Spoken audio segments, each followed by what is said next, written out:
Baik, Bismillahirrahmanirrahim. Assalamualaikum warahmatullahi wabarakatuh. Eh, Sebelumnya izin perkenalkan, nama saya Muhammad Dafa, NIM 240201020454. Program studi S1 Manajemen, kelas MJ 701.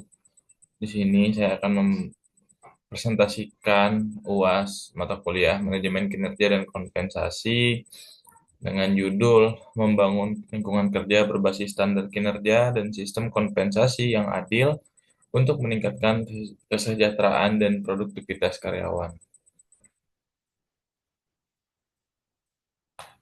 Yang pertama, latar belakang dan fokus masalah. Sumber daya manusia merupakan aset strategis yang menentukan daya saing organisasi di tengah persaingan global. Menurut Sondak tahun 2025, mengatakan keunggulan perusahaan tidak hanya ditentukan oleh modal dan teknologi, tapi juga oleh kualitas kinerja karyawannya. Namun, kinerja tidak muncul secara otomatis. Menurut Nursam tahun 2017 mengatakan, manajemen kinerja merupakan proses sistematis yang dimulai dari perencanaan hingga evaluasi kerja. Dalam praktiknya, banyak organisasi masih menghadapi masalah berupa penilaian yang subjektif dan kompensasi yang tidak sepenuhnya selaras dengan kinerja. Menurut Lapian tahun 2018 menyatakan bahwa penilaian yang tidak objektif dapat menurunkan kepercayaan dan kepuasan kerja karyawan. Oleh karena itu, fokus permasalahan dalam kajian ini adalah bagaimana penerapan standar kinerja dan sistem kompensasi dapat diintegrasikan secara adil untuk meningkatkan kesejahteraan serta produktivitas karyawan. Nah, berikutnya, penelitian yang dilakukan oleh Adi tahun 2021 mengatakan di PT Berdikari Manunggal Perkasa, Serang, Banten menemukan bahwa kompensasi memiliki hubungan positif dan kuat dengan kinerja karyawan.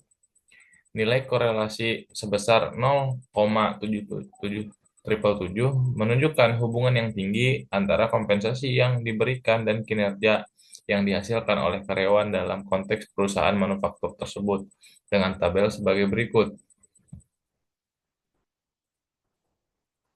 Nah, data empiris di sini ada aspek kondisi ideal, kondisi aktual di perusahaan dan dampak yang diberikan. Yang pertama, standar kinerja, kondisi idealnya jelas dan terukur gitu.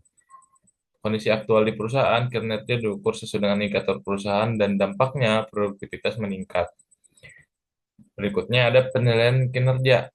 Kondisi idealnya objektif dan periodik. Kondisi aktual di perusahaannya, penilaian dilakukan berdasarkan hasil survei kinerja tahunan, dan dampak yang dihasilkan adalah kepuasan kerja meningkat. Berikutnya kompensasi, kondisi ideal selaras dengan kinerja.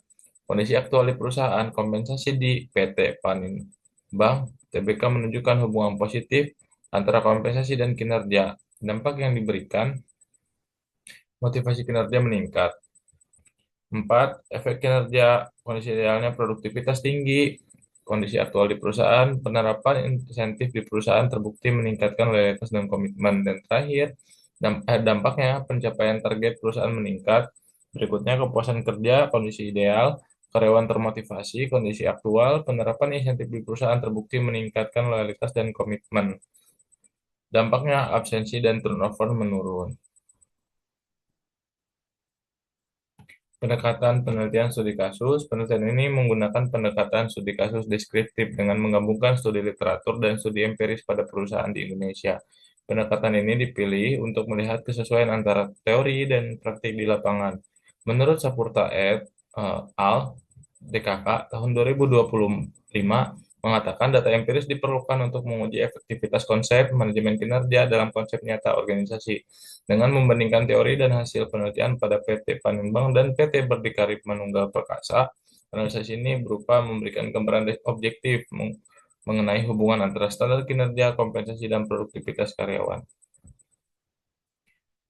Berikutnya, kajian teori. Secara teoritis, standar kinerja merupakan tolak ukur yang digunakan untuk menilai pencapaian kinerja karyawan. Menurut Indriana DKK tahun 2026 mengatakan bahwa standar kinerja harus disusun secara objektif dan selaras dengan tujuan strategis organisasi.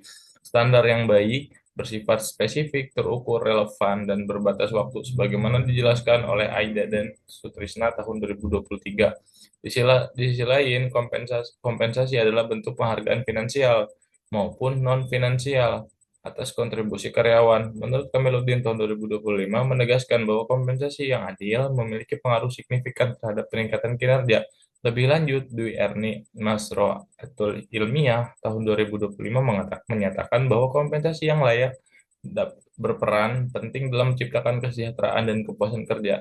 Dengan demikian, teori menunjukkan bahwa keterkaitan antara standar kinerja dan kompensasi menjadi fondasi utama dalam membangun lingkungan kerja yang produktif.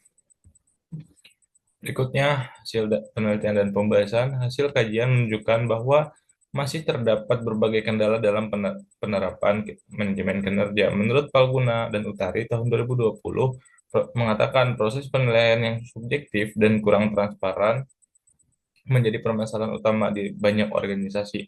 Selain itu, Azahra dan kawan-kawan tahun 2022 menjelaskan bahwa ketidaksesuaian antara kinerja dan kompensasi dapat menurunkan motivasi serta produktivitas kerja. Kondisi ini menunjukkan adanya kesenjangan antara konsep teoritis dan praktik manajemen sumber daya manusia di lapangan. Apabila sistem kinerja dan kompensasi tidak terintegrasi dengan baik, maka perusahaan berisiko mengalami penurunan loyalitas serta meningkatnya turnover karyawan. Secara empiris, penelitian pada PT Paninbank menunjukkan bahwa kompensasi memiliki korelasi kuat terhadap kinerja karyawan dengan nilai 0,637 menurut Kamiluddin tahun 2025.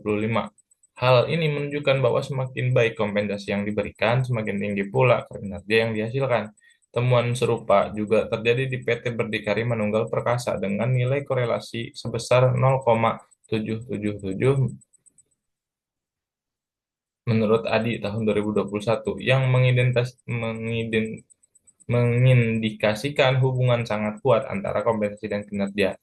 Data ini memperkuat argumentasi bahwa sistem kompensasi berbasis kinerja bukan sekadar konsep teoritis, tetapi terbukti efektif dalam meningkatkan produktivitas karyawan. Dinamika penerapan standar kinerja dan kompensasi tidak terlepas dari faktor komunikasi, kepemimpinan, dan budaya organisasi. Menurut Nugroho Arianto tahun 2015 menyatakan bahwa komunikasi organisasi yang efektif berperan penting dalam meningkatkan semangat kerja. Selain itu, menurut Muzaki dan kawan-kawan tahun 2023 menjelaskan bahwa kompetensi, motivasi kepemimpinan, dan lingkungan kerja merupakan faktor yang mempengaruhi kinerja karyawan. Oleh karena itu, perusahaan perlu menerapkan sistem yang transparan dan konsisten agar tidak menimbulkan persepsi keadilan